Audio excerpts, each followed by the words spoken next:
So the next thing we are studying about is oxidation reaction. This also we have done last year, but we are going to do it in a bit more detail. So what is oxidation? Oxidation is generally combining of an element with oxygen.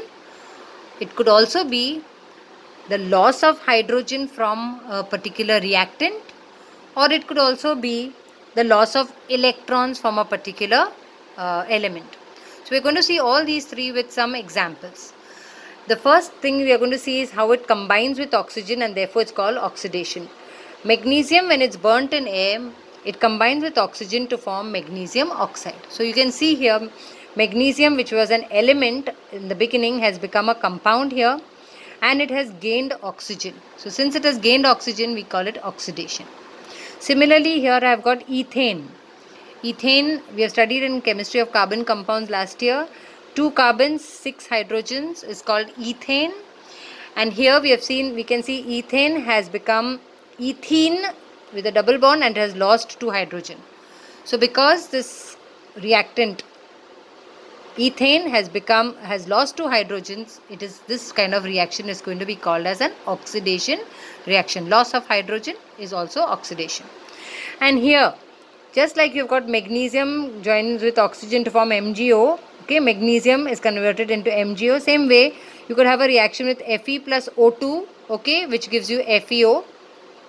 You could have something like that, alright, and then we'll have to balance it. But you can just see that Fe is finally converted into Fe plus 2. Now, why is this Fe to Fe plus 2? Let us see. This was an element. Okay, when it's an element, it's an atomic form. Therefore, it has got no valencies because it has not taken or shared any electron. Therefore, its valency is 0. Whereas in a compound, this ion has given 2 of its electrons away to oxygen. And therefore, since it's given away 2 electrons, it becomes plus 2. Plus 2 shows that it has given away its electron. So, if it is giving away, that means it's losing electrons, then it's called oxidation reaction.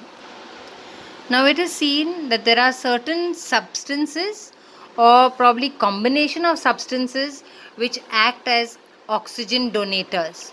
Okay, for example, ozone, whose formula is O3, splits up and gives out oxygen molecule and one oxygen atom by itself, which is called as nascent oxygen. So this kind of oxygen can be supplied to certain reactions for oxidation to take place. Similarly, you have got H2O2, which is hydrogen peroxide. It also naturally splits up to give water and a nascent oxygen. Likewise, you've got a combination of two substances, potassium permanganate and sulfuric acid.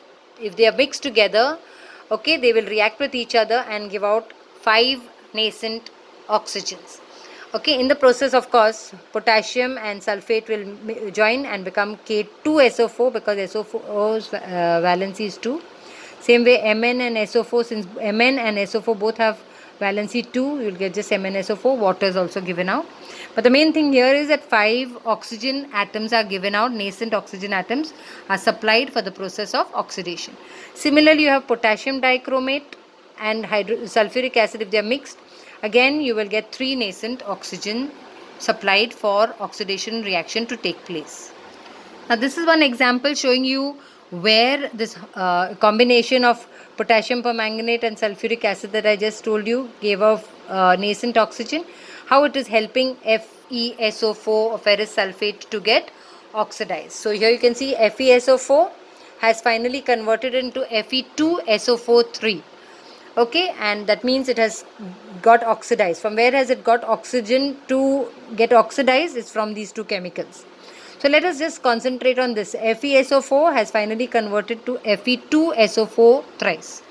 Now in this reaction, the valency of this Fe is plus 2, because we all know that the valency of SO4 is minus 2. So if this is minus 2, this has to be plus 2 so that they balance out each other and you get FeSO4.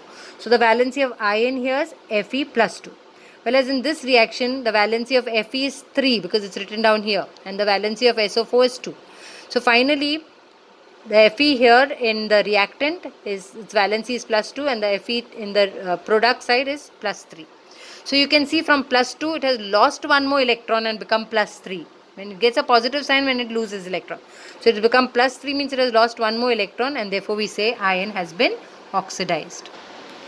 This is another reaction, another example to show where this combination of potassium dichromate and sulfuric acid together is giving out this nascent oxygen, which helps ethyl alcohol to be transformed and become ethanoic acid. So basically ethyl alcohol is an alcoholic compound. We can make it into vinegar or acetic acid, okay, by using this combination of chemicals, which gives us or provides us with nascent oxygen.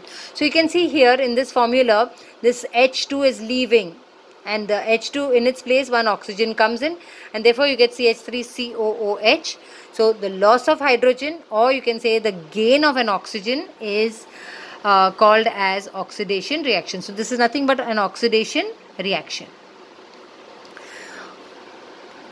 So we'll stop here with oxidation reaction.